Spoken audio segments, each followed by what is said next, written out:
ധനകാര്യമന്ത്രിയായിരുന്ന Shri Thomas Isaac പറഞ്ഞ മറുപടി സഭാരേഖകളിലുണ്ട്. അത്തരം മണ്ടത്തരങ്ങൾ ഞങ്ങൾ കാണിക്കില്ല എന്ന് പറഞ്ഞു. നികുതി കുറയ്ക്കുന്ന എനിക്കൊന്നും ഓർമ്മ വരുന്നില്ല ഈശ്വര. നീ കിടന്ന് ഉരുളൊന്നും വേണ്ട. ഇക്കാര്യമേ എനിക്ക് നല്ല ഓർമ്മയുണ്ട്. ഈ റെക്കോർഡിൽ എനിക്ക് എന്റെ മനസ്സിലുണ്ട്.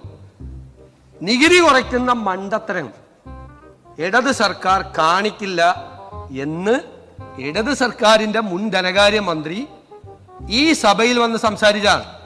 ഞാൻ കുടുങ്ങി ചാർലി, ശരിക്കും കുടുങ്ങി.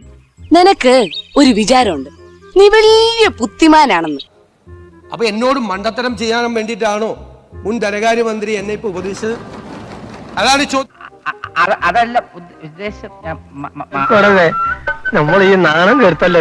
ഇപ്പൊ പറഞ്ഞല്ലോ ഈ പൈസ എടുത്ത് കൊടുക്കാൻ പറഞ്ഞല്ലോ. നിങ്ങളുടെ കടം തീർക്കണ്ടേ? 2893 കോടി രൂപ നിങ്ങൾ സിവിൽ സപ്ലൈസ് കോർപ്പറേഷൻ കൊടുക്കാനുണ്ട്. പേര് പറഞ്ഞപ്പോഴത്തേക്കും പറ്റുക്കെടുത്ത് കാണിക്കാം.